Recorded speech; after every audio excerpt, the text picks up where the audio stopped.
Stewart Island sits at the bottom edge of the map, like it's trying to slip off. The air tastes metallic there. Wind combs the coastline without mercy, flattening grass and worrying at the cliffs until everything feels stripped and exposed. Offshore, the water carries a green so dark it borders on black, thick with towering bull kelp that rises from the seabed in columns like the pillars of a drowned cathedral. We were sent to study irregular predation patterns inside one of those forests, seal carcasses turning up along the rocks with precise tearing along the ribs, blue cod vanishing from tagged zones, entire patches of reef life thinning out in a matter of weeks. Our team was small. Dr. Elise Warden, who had the calmest voice I'd ever heard underwater. Harris, our dive lead, methodical, stubborn. Tomoko, whose camera caught things the rest of us missed, and me, acoustic mapping and environmental logging. Owen joined us 2 days before departure. He transferred in from another survey unit further north, lean, quiet, with a habit of staring too long at moving water. On the ferry crossing, while the rest of us checked gear manifests, he stood at the rail watching the wake unravel behind us. "Feels different down here," he said, without looking at me. "Colder?" I asked. He shook his head slowly. "Closer." I didn't ask him what he meant. Our first dive into the kelp forest should have felt majestic. Bull kelp stalks thicker than my wrist rose 15 meters from rock to surface, their blades twisting in slow, tidal choreography. Light filtered down in shifting green shafts. Schools of butterfish wove through the canopy like drifting sparks. It was beautiful and oppressive, the density of growth muffled sound. Even our bubbles seemed swallowed before they could rise. We descended along a basalt outcrop where the kelp grew older and heavier, holdfasts knotted together in dark masses that clung to the rock face like clenched fists. The irregularity showed up immediately on my handheld monitor. Current patterns bent inward toward a specific hollow near the base of the outcrop. Subtle, persistent. Fish gave that area a wide berth. Owen noticed it too. Before Harris could signal him back, he angled toward the hollow and slipped between the kelp columns. His dive light flickered through the fronds, carving bright tunnels in the green. "Owen," Elise said sharply over comms. He didn't respond. Tomoko adjusted her camera and followed at a distance. I drifted after them, pushing through strands that brushed my suit with a texture disturbingly close to skin.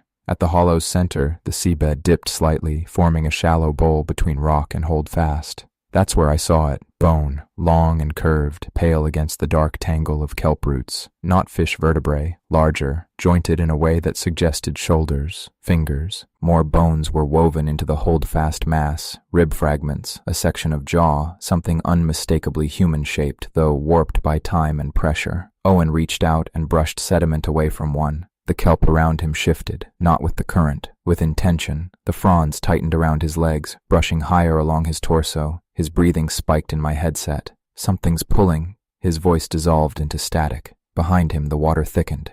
That's the only way I can describe it. The green haze condensed, as though the sea itself had taken a step forward. A figure separated from the shadow of the basalt. It stood upright on the rock, tall, lean, skin the color of deep water under cloud. Its limbs were elongated, sinewed, webbing stretched between fingers that tapered into dark nails. From the hips downward, muscle flared into a powerful structure that ended in broad, fin-like extensions pressed against stone as if testing for grip. It moved with deliberate balance, adjusting its stance the way a person would. Its face. God. The features were almost familiar. Brow, nose, mouth. The eyes were larger, reflective, catching our dive lights and throwing them back in fractured glints. It stepped toward Owen. The kelp parted for it. Owen turned slowly. For a heartbeat, the two of them faced each other at arm's length. The creature lifted its hand and placed its palm against the back of Owen's neck. Owen went still, completely. His regulator hissed as bubbles escaped in frantic bursts. He didn't struggle. He didn't thrash. He removed the mouthpiece himself and let it drift. I screamed his name through comms. He turned toward me and smiled. His pupils had widened so far the color was almost gone. The creature leaned closer to him, inhaling slowly, as if drawing something unseen from the water around his head. Two more shapes emerged from deeper in the forest. They advanced upright along the rock, pushing through kelp columns that bowed away from their bodies. Harris fired a flare. Red light flooded the hollow, painting everything in violent color. The creatures paused, blinking against the brightness. Owen didn't flinch. The hand at his neck slid down to his shoulder. He straightened, not floating, standing, his feet pressed against the rock face, adjusting instinctively for balance. He took one step, then another, toward them. Elise grabbed his arm. He pulled free with shocking strength. His movements had changed, less buoyant, more grounded, as though he felt resistance beneath him we couldn't perceive. The creatures retreated into the kelp, gliding backward in smooth, upright strides. Owen followed. The forest closed behind them. The green swallowed his light, and he was gone. We searched until our tanks forced us up. No trace, no body, only bones woven into the holdfasts and that hollow in the basalt that felt carved for something older than tides. The report says equipment failure, disorientation, possible entanglement leading to drowning. But I saw the way he walked. Tonight, the tide is low, lower than any chart predicted. The kelp forest lies partially exposed along the shallows, slick blades glistening under moonlight. I stood on the rocks an hour ago, staring out across the dark water. Between the fronds, shapes moved, slowly, upright, testing the edges where sea becomes land, and near the front of them, a familiar silhouette adjusted its stance on wet stone, as if learning how to balance without water. I didn't tell the others what I saw on the rocks that night. I said I couldn't sleep, said the tide charts were off, and I wanted to double-check readings. Elise looked at me for a long moment, like she knew I was holding something back, but she didn't press. We were all frayed after losing Owen. Grief does strange things in remote places. It warps sound, stretches shadows. The next morning, the forest looked almost peaceful again. The tide had returned, swallowing the exposed kelp in slow increments. Gulls wheeled over the shallows. Wind flattened the surface into overlapping ripples. If you didn't know what to look for, you would have believed nothing had changed. We went back down. Harris argued against it. Elise insisted. If there was a predator inside that forest capable of disorienting a diver, we needed documentation, evidence, something that could justify halting future surveys. We descended along the same basalt outcrop. The hollow was still there. The bones were gone, not scattered, gone. The holdfast mass looked tighter now, knotted and compacted as if reinforced overnight. Tomoko's camera lights cut across the bowl and caught something etched into the rock beneath. Parallel grooves, long, evenly spaced, like something had gripped the stone repeatedly over time. We spread out in a slow arc, careful not to enter the hollow fully.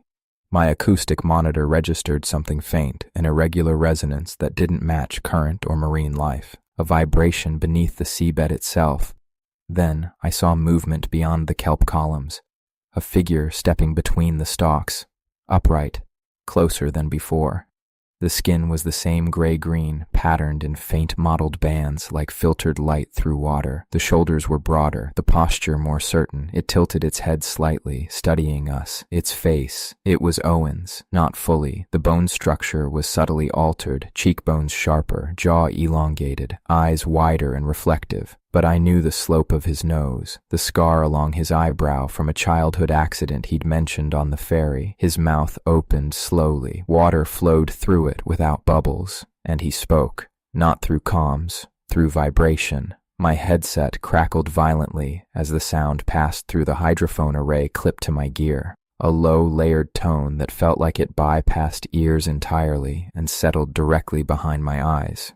Tomoko flinched. Harris swore. Elise whispered, "He's alive." Owen took a step toward us. The kelp bowed outward to clear a path. Two of the others emerged behind him, standing still like sentinels. He raised one hand. The webbing between his fingers shimmered faintly in filtered light. He pressed his palm flat against the basalt rock. The vibration intensified. The hollow beneath us hummed. Sand lifted from the seabed in slow spirals, and then the current shifted. Not a surge, a pull. The entire forest seemed to lean inland, toward shore. I checked depth instinctively. We weren't being dragged deeper. The sea itself was adjusting, aligning. Owen's gaze locked on mine. There was recognition there, and something else. Invitation, not coercion, not hunger, a beckoning. He tapped his chest once, then gestured toward the shoreline. The vibration carried again, and this time the meaning felt clearer. Not words, intent. It's thinning. I don't know how I understood that, but I did. The boundary, between water and land, between pressure and air.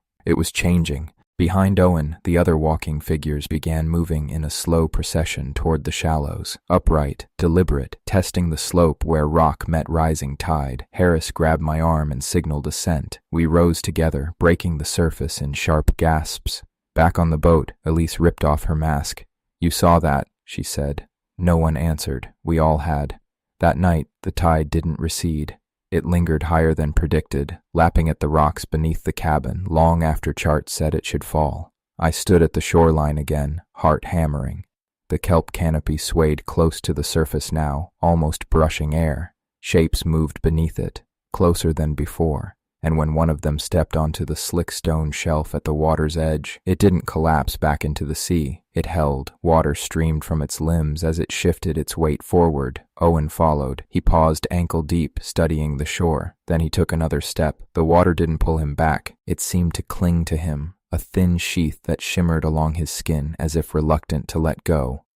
Behind him, more figures gathered, waiting, learning.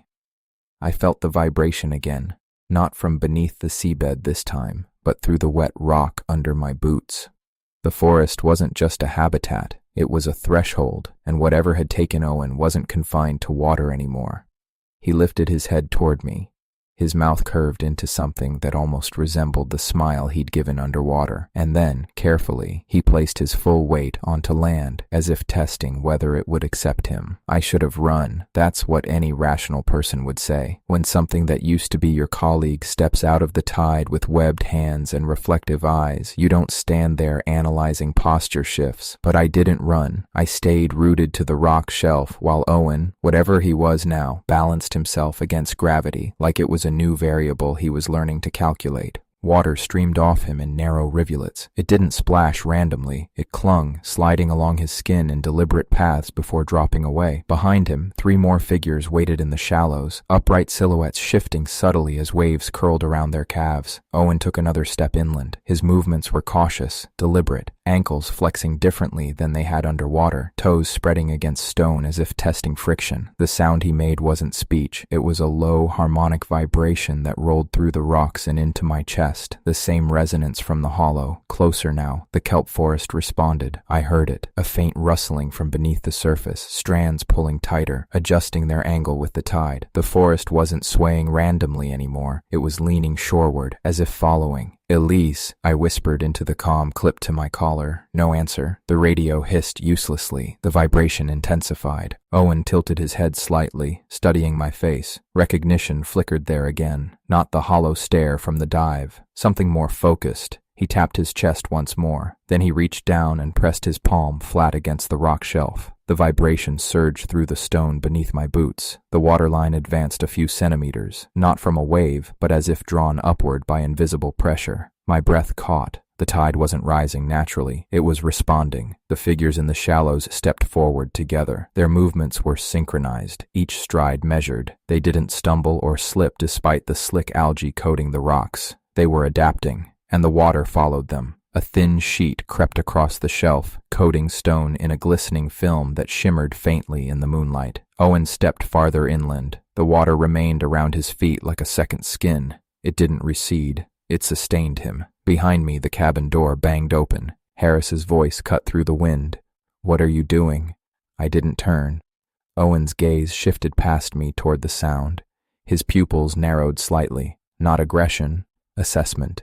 The others in the shallows stilled. The vibration dipped, then steadied. Owen lifted one hand toward me, palm open, invitation again, and beneath that, a warning. I felt it, like a change in pressure inside my skull. The boundary is failing. That's what the resonance carried this time. Failing, not breached, not attacked. Failing. The rock shelf beneath us trembled subtly, not from seismic shift, from beneath, a deeper hum, rising through sediment and stone. I remembered the hollow in the kelp forest, the basalt bowl, the grooves etched into rock. That wasn't a feeding ground. It was an anchor point. The forest wasn't expanding randomly. It was reinforcing the coastline, stabilizing it. The walking ones weren't invading land. They were moving because something deeper was pushing upward. The water crept higher along the rocks, not in waves, in sheets, deliberate. Owen stepped closer, close enough that I could see the faint webbing along his jawline now, subtle ridges at his temples where skin seemed thicker. His lips parted. This time, a whisper came with the vibration. Air moved, thin, rough. Come. The word scraped out awkwardly, as if his throat wasn't built for it anymore. Behind me, Harris swore again. Elise called the mainland. We're leaving. Now. Owen's eyes locked onto mine. The water surged another inch upward. The other figures advanced in unison, their feet pressed into stone, leaving faint wet impressions that didn't fade. They weren't slipping back. They were claiming footing. The deeper hum intensified. The rock shelf cracked faintly beneath my boots, hairline fractures spidering outward from the tide line. Not collapse. Pressure redistribution. The kelp forest offshore shifted again, its canopy pressing closer to the surface as if bracing. Owen reached for me. His hand hovered inches from my wrist. The skin was cool, not slimy, firm, tense with restrained strength. The vibration sharpened, urgent. If I stepped back, I would be retreating inland. If I stepped forward, I would be entering water that was no longer behaving like water. Behind Owen, the others lifted their faces toward the cabin lights, studying them, learning. The tide crept higher still, and beneath it all, the deeper resonance climbed. Something massive was rising offshore, not within the kelp, beyond it, and the forest was shifting inland to make room. The first wave didn't crash, it inhaled. That's the only way I can explain it.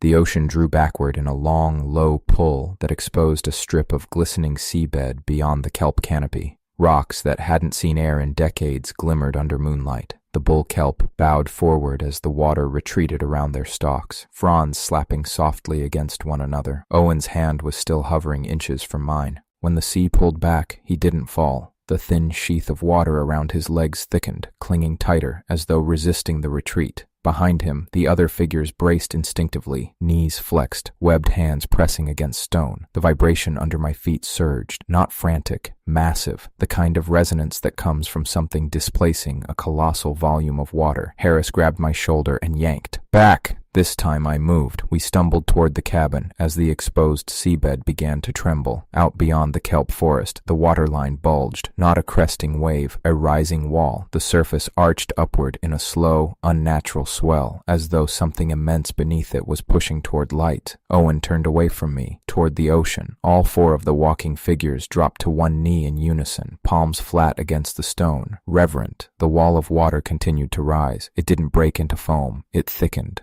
A vertical curtain of sea lifting higher and higher without collapsing.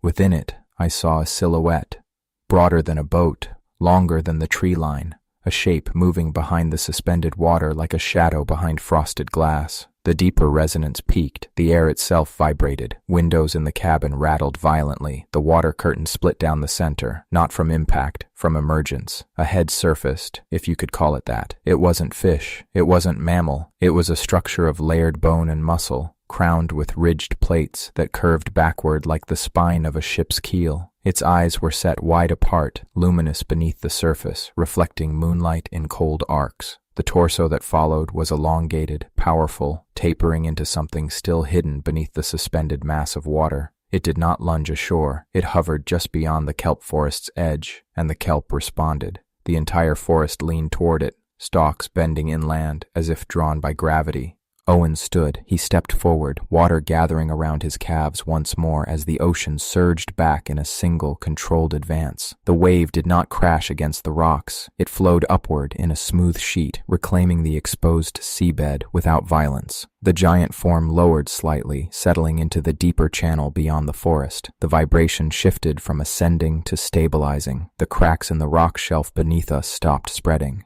I understood then. This wasn't an attack, it was reinforcement. The deeper entity had risen because the coastline was destabilizing. Pressure changes, tectonic shifts, something far beneath the continental shelf was altering. The kelp forest was an anchor. The walking ones were its extensions. They were stepping inland not to invade, but to hold the boundary steady while something larger adjusted below. Owen turned back toward me. Moonlight caught his altered features. There was no hostility there, only urgency.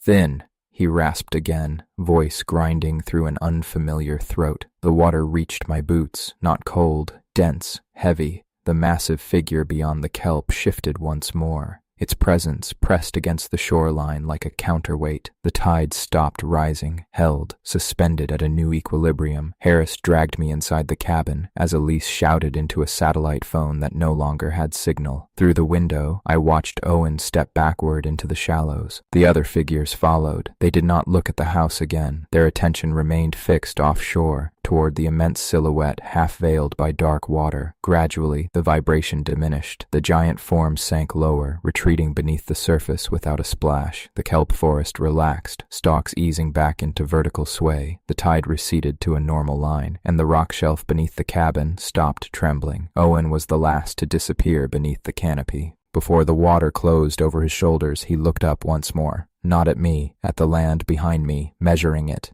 Then he sank from sight. By morning, the shoreline looked unchanged. No debris, no flood damage, only hairline fractures in the rock shelf where the tide had climbed higher than any chart allowed. We reported seismic anomaly, tidal irregularity, equipment interference. No one believed the scale of what we tried to describe. But I know what I saw. The kelp forest isn't just habitat, it's a brace, and whatever is shifting beneath the seabed is forcing the ocean to redistribute weight along the coasts. The walking ones are stepping onto land because they have to stabilize what we built over faulted ground. If you ever notice the kelp leaning towards shore, if you feel the rock beneath your feet vibrate without earthquake, if the tide rises smoothly without breaking, it may not be a storm.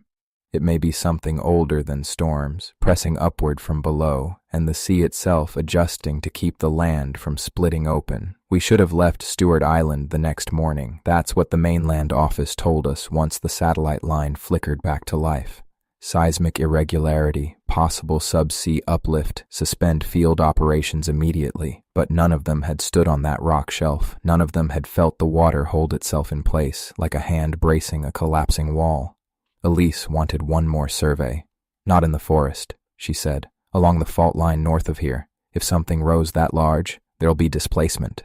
Harris refused to dive again. Tomoko didn't argue. She just checked her camera batteries and avoided looking at the shoreline. I said nothing, because all night, even after the tide normalized, I felt faint pulses through the cabin floorboards. Not violent, corrective, like distant adjustments in a structure too big to see. We took the boat out at dawn. The kelp forest looked ordinary from a distance, dark green canopy rolling in soft swells, gulls skimming the surface, but the depth finder showed something new, a subtle elevation in seabed contour just beyond the forest's outer edge, a ridge that hadn't been there before, as if something massive had pressed upward and left an imprint. We suited up. Even Harris came, jaw set tight. We descended north of the basalt hollow this time, along a stretch of rocky slope where the kelp thinned and gave way to open water. The visibility was clearer here. Sunlight filtered in pale columns. At first, everything looked unchanged. Then we saw the cracks. Not chaotic fractures. Linear separations in the rock, evenly spaced, running parallel along the slope.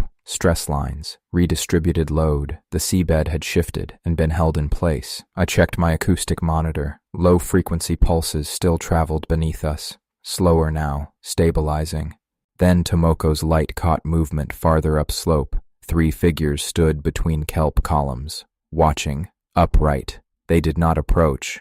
They simply observed. Owen was not among them. A 4th shape moved behind the ridge beyond the forest's edge. Larger, submerged deeper. The water around it seemed denser, refracting light differently. It wasn't rising again. It was anchoring. Elise swam closer to the stress lines, running a gloved hand over the rock. Her voice came through comms, hushed. It's like something pushed from below and then locked it. A new vibration rolled through the slope, sharper than before, not from the giant offshore, from inland. My monitor flickered. The frequency pattern was unfamiliar, higher, fractured, not oceanic, terrestrial. A fault shift, minor but real. The walking figures reacted instantly. They turned inland, toward shore. The larger shape beyond the forest shifted as well, body angling slightly as if redistributing pressure. The vibration beneath us intensified. This one's features were more elongated, less familiar. It raised a hand and pressed its palm flat against the slope. The kelp around it tightened momentarily, then loosened. A network. That's what I realized. The forest, the slope, the offshore giant. They were all connected. not by instinct alone, by pressure, by feedback. When inland fault shifted, the ocean responded. When seabed stress increased, the walking ones moved shoreward to reinforce the transition zone. They weren't invading. They were acting as stabilizers between two environments that no longer balanced naturally. Because we've drilled, dredged, extracted, lightened continental edges, the deeper entity was compensating, and the kelp forest was the interface. When we surfaced, the wind had dropped entirely. The island felt unnaturally still. From the boat, I could see the rock shelf clearly. Hairline fractures ran farther inland than they had the night before. Thin, thread-like, but spreading. Elise exhaled slowly. "It's not over," she said. No one argued. As we motored back toward the dock, I looked once more at the forest. For a second, between the swaying blades, I saw Owen, half submerged, standing still, watching the coastline. Not us. The land, measuring, waiting for the next inland tremor. That night, the vibration returned. Stronger, longer. I stepped outside again. The tide rose smoothly, as before, coating the rock shelf in a reflective sheen. This time, I didn't feel fear, I felt scale. The offshore silhouette emerged just enough to distort the horizon line. Not fully, just enough to anchor. The walking figures spread along the shoreline in intervals, palms against stone. Owen stepped closest to the cabin. He looked at me differently now, less invitation, more acknowledgement, like he understood I had finally grasped it. The land beneath Stewart Island isn't stable, it's thinning, and something below the continental crust is pressing upward. The ocean is redistributing weight to keep the surface intact. For now, the tide held. The vibration settled. And as the water receded again, the walking ones withdrew without hesitation, because the balance had been restored, temporarily. If you ever stand on a coastline and feel the ground hum without an earthquake, if you see kelp forests leaning toward shore before a tremor, it may not be a storm. It may be something vast beneath the seabed bracing the continent from below, and the ones who walk between water and land, positioning themselves exactly where the pressure is about to break. 2 nights later, the pressure didn't settle, it climbed. We felt it before instruments did. The air itself carried a faint metallic taste again, like before a lightning strike. Dogs in Oban barked without visible cause. The wind died completely, flattening the water into a dark mirror. Elise had the mainland geophysics feed patched through the cabin laptop. A slow uplift pattern was registering along the Puisiger Trench southwest of us, subtle but persistent. "Subduction tension," she muttered. "If that releases—" She didn't finish. We didn't need her to. If that fault shifted hard enough, Stewart Island would take the brunt of it. At dusk, the kelp forest began to lean inland again. Not dramatically, just enough that you could see the canopy skew toward shore, like grass bent by a breeze that didn't exist. The vibration came next. Low, layered, deeper than before. It rolled through the rock shelf and up into the cabin walls, rattling the glass in a slow, rising hum. Harris swore under his breath. Tomoko grabbed her camera automatically, even though her hands were shaking. I stepped outside. The tide was rising already, though the chart said it shouldn't crest for another 3 hours. Owen stood at the edge of the shallows. He didn't look like a stranger anymore. The change in him had stabilized, skin thicker, webbing more defined, eyes reflective even in low light, but his posture was steady, intent. Behind him, the other walkers were spaced evenly along the shoreline. Further out, the water began to bulge, not as violently as before, but broader. The surface swelled in a long arc parallel to the coast. The deeper entity was moving again, not straight up, sideways, positioning itself along the fault line beneath the trench. The vibration intensified until my teeth buzzed. Elise stepped up beside me. "Full release," she whispered, and then it happened. The inland tremor struck first, a sharp jolt that knocked us off balance. Trees along the ridge shuddered. Loose rock tumbled from the cliff face. The earth split in a thin, jagged seam 20 meters inland from the cabin, not wide, but enough. A second tremor followed immediately, stronger. The seam widened. The rock shelf beneath us fractured in a spiderweb pattern, and then the ocean surged, not crashing, pressing. The waterline advanced in a smooth, powerful sheet, covering the fractured rock and flowing inland until it reached the base of the new fissure. The deeper silhouette rose behind the kelp forest, higher than before. I could see more of its form now, layered plates along its shoulders, vast musculature coiled beneath skin that seemed both organic and armored. It angled its body slightly, The walking ones pressed their palms into stone simultaneously. Owen dropped to one knee and placed both hands flat against the shelf. The vibration shifted from chaotic tremor to sustained counterforce. The sea did not explode over us, it braced. The water thickened around the fracture line, filling it completely, not washing through, holding it. The fissure stopped widening. The inland tremor continued for several seconds more, but the ground beneath the water did not collapse further. The deeper entity held position offshore, body arched like a living buttress. The walkers along the shore adjusted incrementally, stepping closer to stress points in the rock. It was a distributed stabilization system, the ocean counterbalancing tectonic shift. The kelp forest acting as tension cables, the walkers as pressure nodes, and the giant beyond, an anchor. The tremor subsided. Gradually, the inland vibration faded. The crack in the rock remained, but it no longer spread. The tide began to recede slowly, withdrawing from the fissure in controlled increments. The giant shape offshore lowered, sinking back beneath the surface without a ripple. The walkers stood one moment longer, hands still pressed to stone.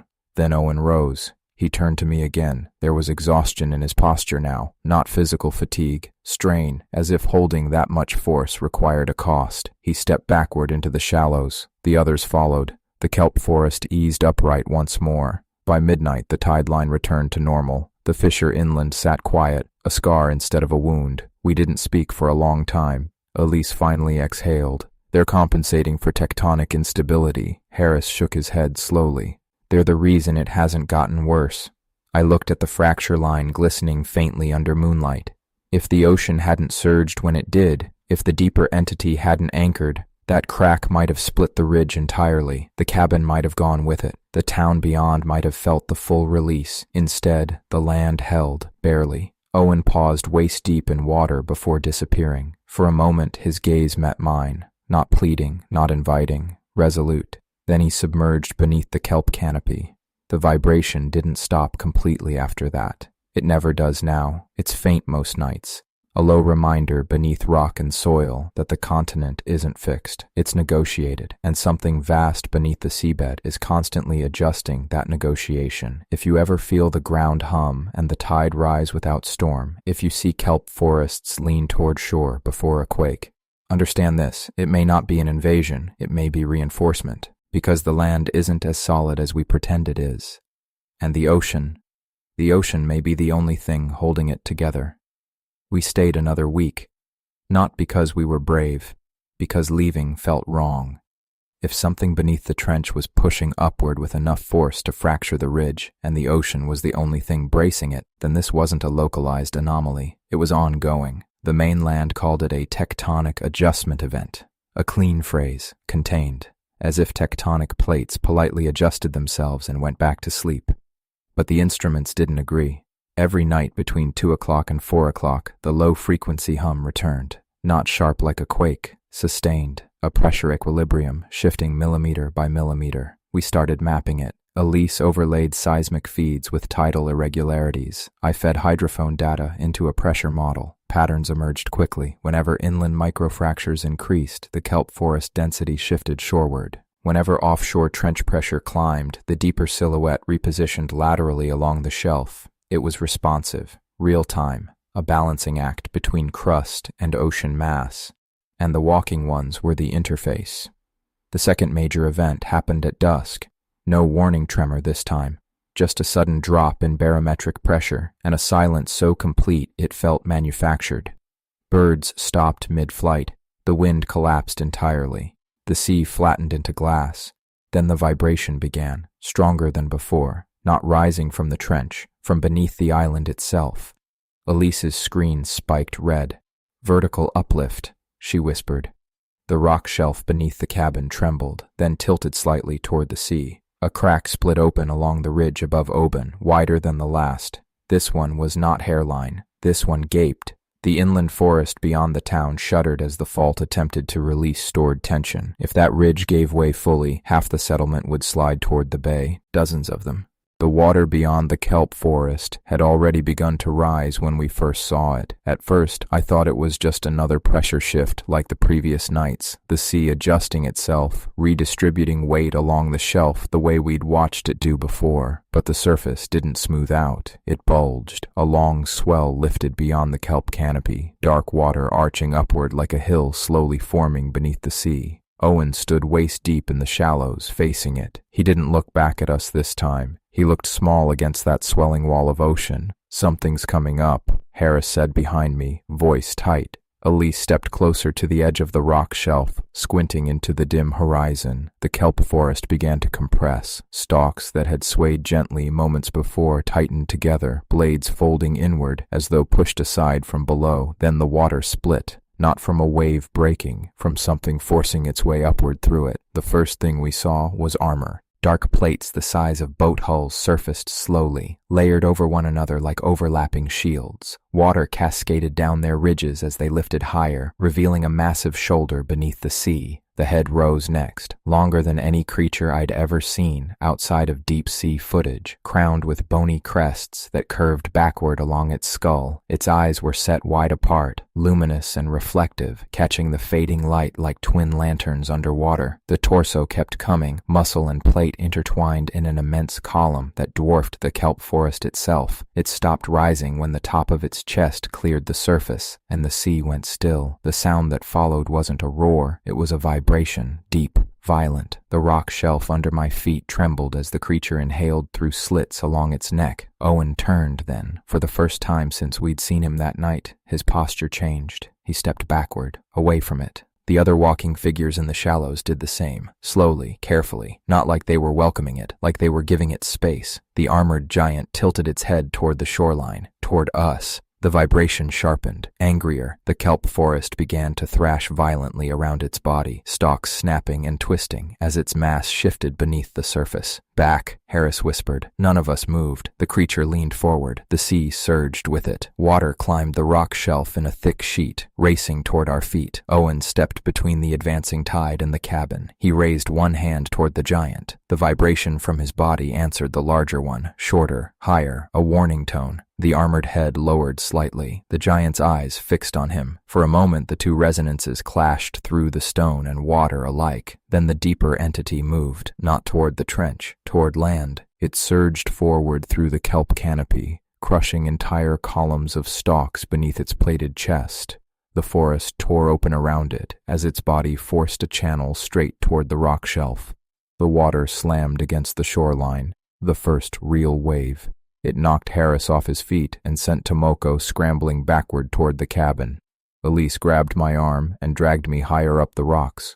The armored giant stopped just short of the shelf. Its immense head lifted above the surface until it towered over us. Up close, the plates across its face were scarred and cracked from pressure far deeper than the shelf waters. Its mouth opened. Rows of blunt, grinding teeth lined its jaws, not for hunting fish, for crushing. The vibration that came from its throat was deafening. The ground shook as if the island itself had answered. Owen stood firm in the shallows. He spread both arms wide, palms outward. The other walkers formed a line beside him. Their bodies vibrated in unison.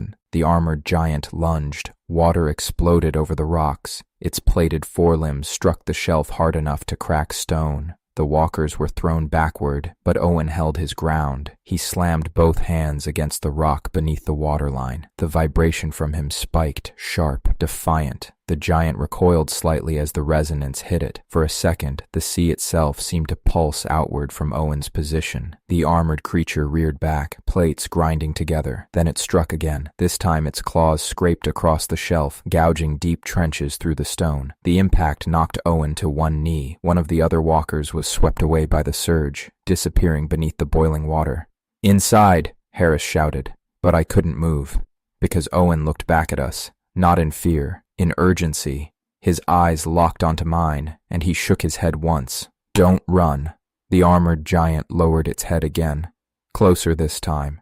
Its eyes burned with a cold, ancient hot. The creature inhaled again, Deeper, the sea around it began to spiral inward, a whirlpool forming between its body and the rock shelf. If it completed the motion, the suction alone would tear the entire shoreline apart. Owen rose slowly to his feet. Blood, dark and diluted by seawater, drifted from a wound along his shoulder, but his posture hardened. The other walkers struggled back into formation beside him. Together they pressed their hands into the stone. The vibration they produced deepened, stronger than before. The whirlpool faltered. The armored giant hissed through its teeth, and for the first time since it emerged, it hesitated. The hesitation didn't last long. The armored giant's hesitation wasn't fear, it was calculation. Its enormous chest expanded again, drawing in water with a grinding inhale that churned the surface into a violent spiral. The whirlpool deepened, the center of it pulling hard enough that stones along the rock shelf began to slide toward the edge. The vibration from Owen and the other walkers intensified. I could feel it through my ribs, through my teeth, through the ground itself. They weren't pushing back with strength. They were interfering, breaking the rhythm of the larger creature's pull. The armored giant roared, not a sound in the air, but a seismic blast through water and stone. The force knocked the walkers sideways.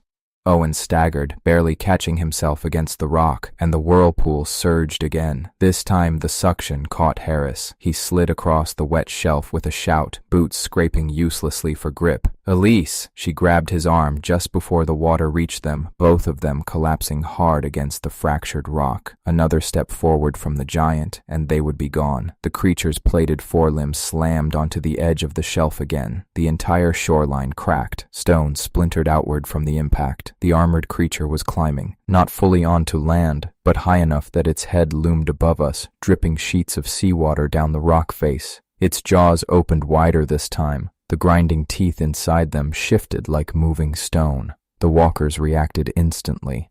Owen slammed both hands into the rock. The others mirrored him. The vibration they produced wasn't defensive anymore. It was focused, directed. The sea around them surged upward in response, not toward the giant, but against it. The water thickened along the shelf edge, forcing the creature's weight downward as it tried to pull itself higher. The armored giant snarled and struck again, its claws carving deep trenches into the rock. The impact threw Owen backward. He hit the water hard and vanished beneath the foam.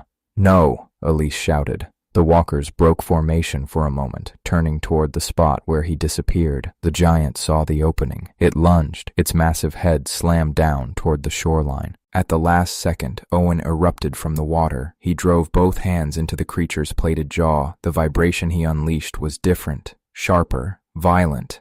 The armored giant recoiled instantly. Its jaws snapped shut with a thunderous crack as the resonance ripped through the plates along its face. Water exploded outward from the impact point. Owen held on, his webbed fingers wedged between the armored ridges along the creature's jawline. He screamed, this time a real sound in the air, raw and human, and the vibration surged even stronger. The sea responded. A massive surge rose behind the giant, slamming into its back like a collapsing wall. The creature lost its grip on the rock shelf. Its claws tore free of the stone as the water dragged its enormous body backward. The kelp forest surged inward, wrapping around its torso like living cables.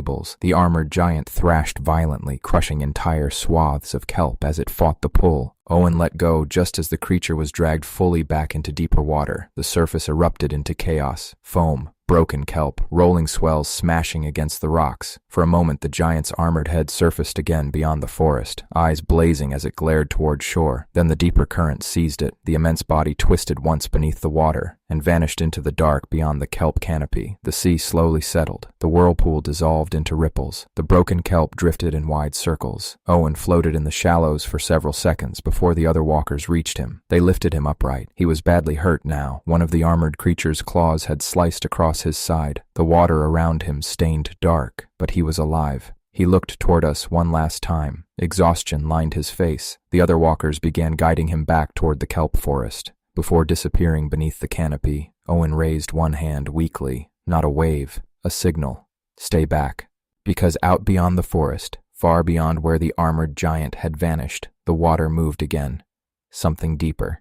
Waves slapped the rock shelf in uneven waves, slapped the rock shelf in uneven bursts. Harris was still on his knees, coughing seawater and staring at the gouges carved into the stone where the creature had tried to climb. None of us spoke, because we could still feel it, that deep hum. It hadn't gone away when the giant retreated. It had grown. Owen and the other walkers had barely reached the edge of the kelp forest when the vibration rolled through the water again. So low, it felt like the rock itself had begun breathing. The ocean beyond the canopy shifted, not in waves, in mass. A slow circular rise spread across the surface far offshore, wider than the entire kelp forest. The water lifted gently at first, then began to draw inward toward a central point. Not another one, Harris whispered, but this wasn't like the armored creature. The water didn't erupt. It bowed. The surface dipped in a massive basin, as if something beneath it had inhaled the entire sea. The kelp forest leaned violently toward that center. Owen stopped.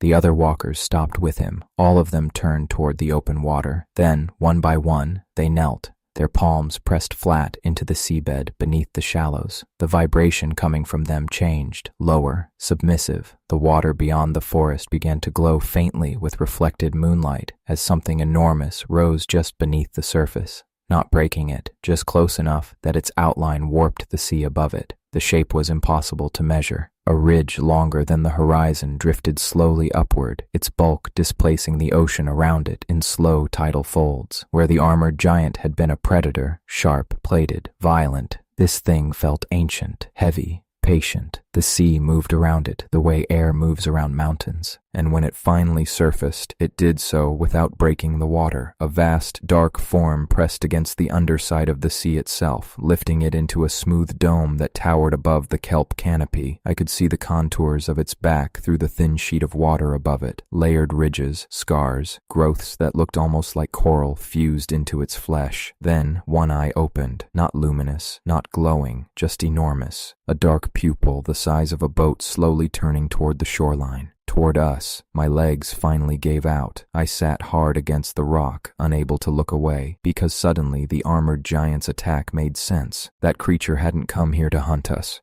It had come here to challenge this. The walkers along the shoreline lowered their heads. Owen pressed both hands into the seabed again. The giant eye watched him. For a long moment, nothing moved. The sea held itself perfectly still over the creature's immense body.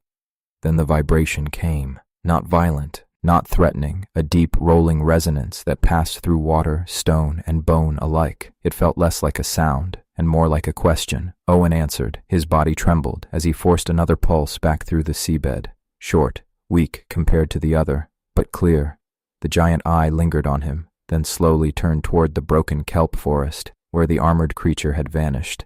The immense body shifted beneath the water. A single motion, the sea rolled outward from it in a massive ring, pushing the tide away from shore for hundreds of meters. The kelp forest snapped upright again. The pressure along the rock shelf released instantly. The fissures in the stone stopped widening, balance restored, the eye closed, and the enormous form sank back into the black depths beyond the shelf. The water collapsed into its place without a splash. The ocean returned to its ordinary rhythm. For several seconds, none of us moved. Then Owen rose slowly from the shallows. He looked toward the dark water where the ancient shape had disappeared. Then toward the broken kelp forest. The other walkers helped him stand. His wounds were still bleeding into the tide, but he was alive. Before he disappeared beneath the canopy, he looked back at us one last time. This time there was no urgency, no warning, just something close to relief. Because whatever had risen from the deep had accepted his answer, and somewhere far beneath the trench, the thing that even the armored giants feared had gone back to sleep.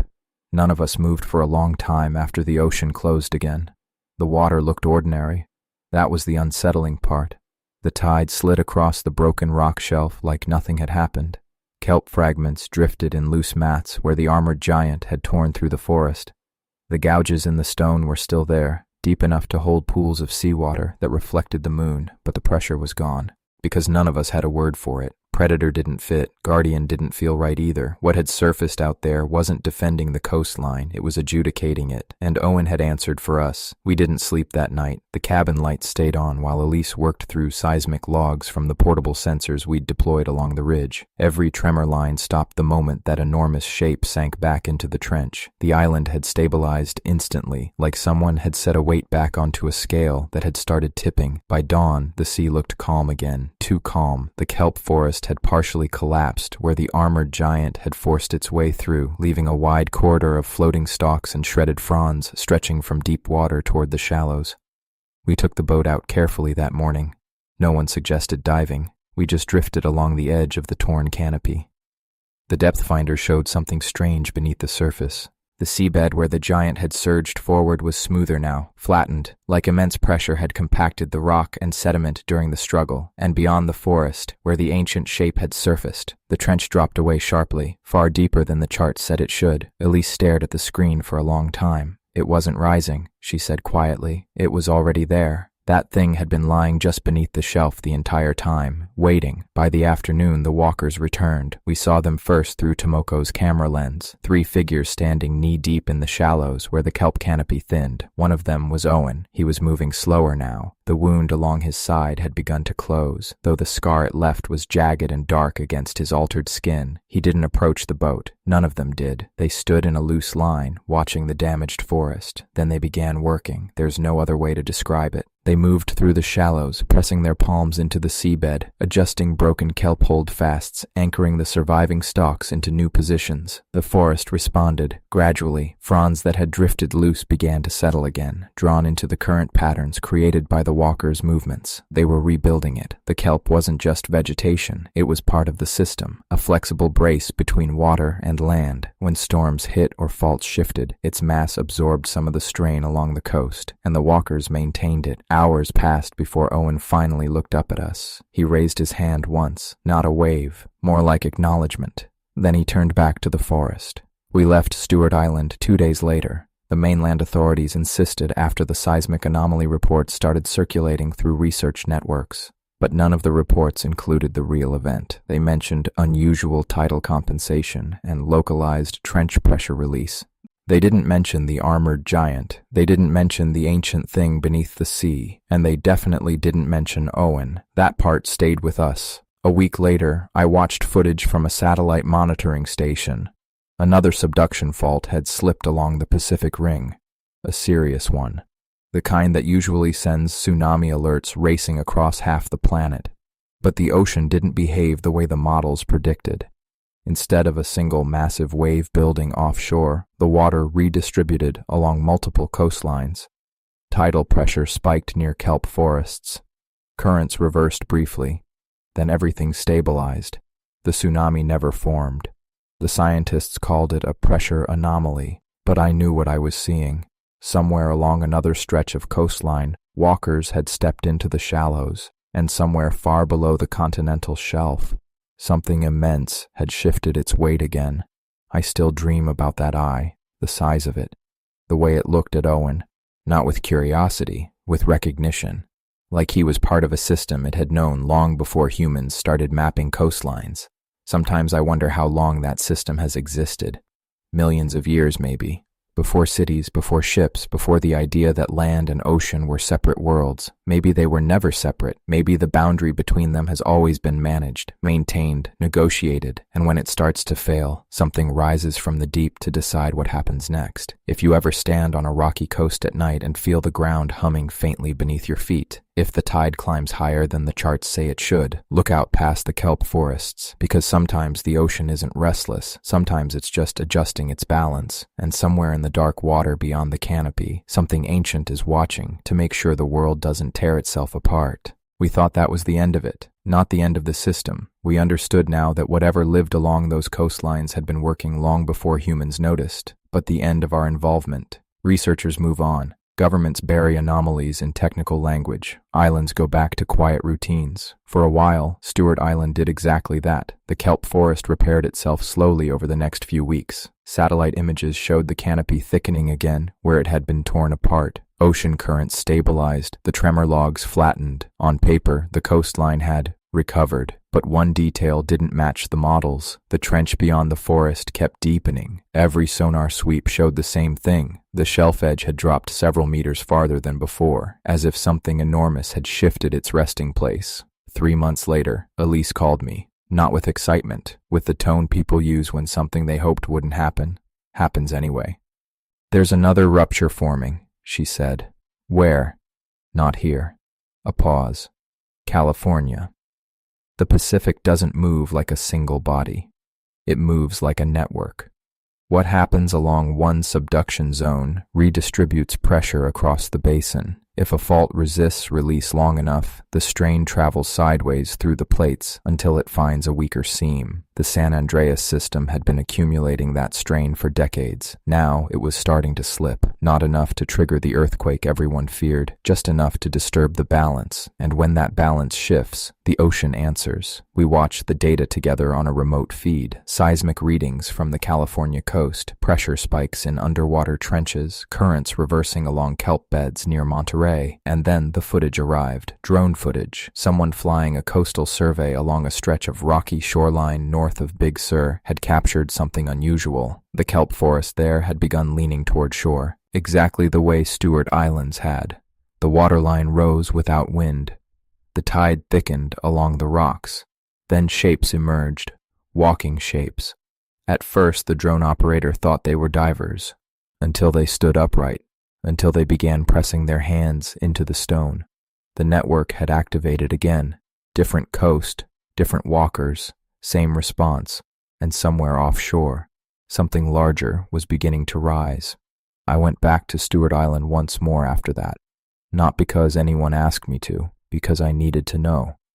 The kelp forest was quiet when I arrived, healthy again, dense. The water moved normally through its canopy, but when the sun went down and the tide climbed over the rock shelf, I felt it again, that faint vibration in the ground, not urgent, just present, like a heartbeat far beneath the crust. And then, out past the canopy, a figure stepped into the shallows. Owen, his wounds had healed. The scar across his side was thick now, almost armored like the plates we had seen on the attacking giant. He stood there watching the horizon. Not me, not the island. The horizon, the direction of the Pacific, where the pressure was building again. I walked down to the edge of the rocks. For the first time since all of this started, he spoke clearly. His voice was rough, but recognizable. "It's moving." "Where?" I asked. He lifted one webbed hand and pointed east. Another fracture. The vibration beneath our feet deepened slightly. He looked down at the water, then back toward the distant ocean. "They're waking." Plural. Not one ancient thing beneath the trench. Many. Anchors along fault lines across the planet, balancing tectonic strain the way bones balance muscle. I felt a chill run through me. "Can they hold it?" Owen didn't answer immediately. He studied the horizon again. Then he shook his head once. "Not forever." Behind him, deeper in the kelp forest, other shapes began to move toward the shoreline, preparing, repositioning. The system was activating again, and this time the pressure wasn't coming from one fault, it was coming from many. Owen stepped backward into the water. Before disappearing beneath the canopy, he looked at me one last time. "You should stay away from the coasts," he said quietly. Then he vanished into the dark forest. I stood there for a long time after the tide receded, listening. The vibration beneath the rock was still there, steady, patient, because somewhere out across the Pacific, the next fracture was already forming, and when it breaks, the ocean will rise again, not as a storm, not as a tsunami, but as something older than either, something that has been holding the world together since long before humans ever drew coastlines on maps. I didn't leave Stewart Island right away after Owen told me that. I should have. But once you've seen something like that, once you know the coastlines aren't just edges of land but stress points in a living system, you start watching differently. You listen. The vibration beneath the rock shelf never fully stopped after that night. Some days it was faint enough you'd think you imagined it. Other nights it rolled through the island like distant thunder buried miles underground. 3 nights after Owen disappeared back into the kelp forest, the hum changed, not louder, broader, the kind of pressure wave that doesn't belong to one coastline. I knew before I checked the feeds. Another rupture had started somewhere along the Pacific Ring. I opened the monitoring software on my laptop and began pulling the public seismic streams. The first anomaly appeared near the Kuril Trench north of Japan, then a second spike along the Tonga subduction zone, a third near the Aleutians. Not earthquakes, not yet, just the slow grinding movement of plates beginning to slide, pressure redistributing across half the planet. The system was waking everywhere. That night the kelp forest moved before the tide did. The canopy leaned shoreward again, stalks tightening together like ropes pulled taut. Shapes emerged in the shallows. Not 3 this time, not 4, dozens.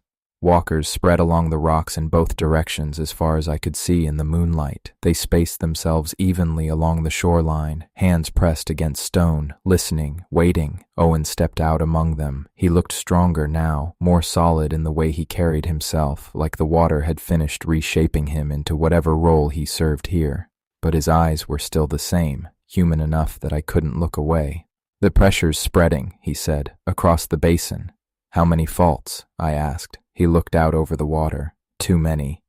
The vibration underfoot deepened. The sea beyond the kelp forest began to lift again. But this time the rise was slower, heavier, not one ancient body surfacing. Several. Farther out along the horizon, the water arched in long, dark ridges where massive shapes moved beneath the surface, each one displacing the ocean in slow rolling swells. Anchors, positioning themselves along fault lines miles below. The walkers tightened their stance along the shore. Owen stepped forward until the water reached his waist. "They're trying to hold it," he said. "Hold what?" He turned toward me. "The crust." The first tremor hit an hour later, a long sideways jolt that rattled the trees inland and cracked another seam through the rock shelf. The walkers reacted instantly. Every one of them dropped to one knee and pressed both hands into the stone. The vibration they produced surged into the ground like a pulse sent through a living nerve. Out beyond the forest, one of the distant ocean ridges rose higher, an enormous back breaking the surface for a moment before settling again. The sea surged inland to counter the motion beneath the crust. The crack in the rock stopped spreading. The tremor faded, but the pressure remained, and somewhere far out across the Pacific, another fault slipped. The horizon bulged again, another ancient body shifting its weight, balancing the strain. It went on like that all night. Small ruptures, ocean responses, walkers repositioning along the coast, each tremor answered by movement in the sea, each fracture slowed before it could cascade into catastrophe.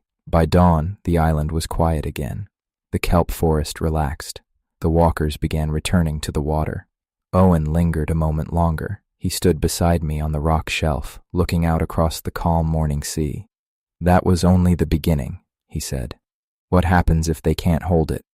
He didn't answer right away. Instead, he watched the horizon, where the faint outlines of those massive shapes still moved far out beyond the shelf. Finally, he spoke. "Then the coastlines change."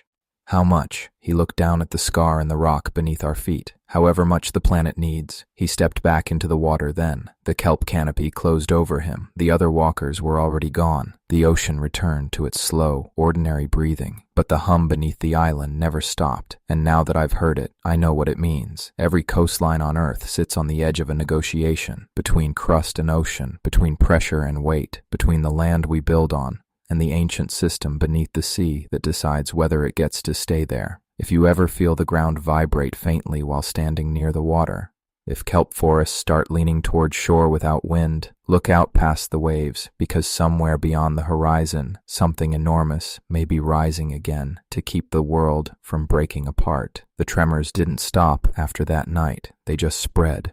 Within a week, seismic stations across the Pacific began logging the same strange pattern. Small fault slips that should have cascaded into larger quakes simply stopped. Not dissipated, stopped. The energy had gone somewhere, redirected.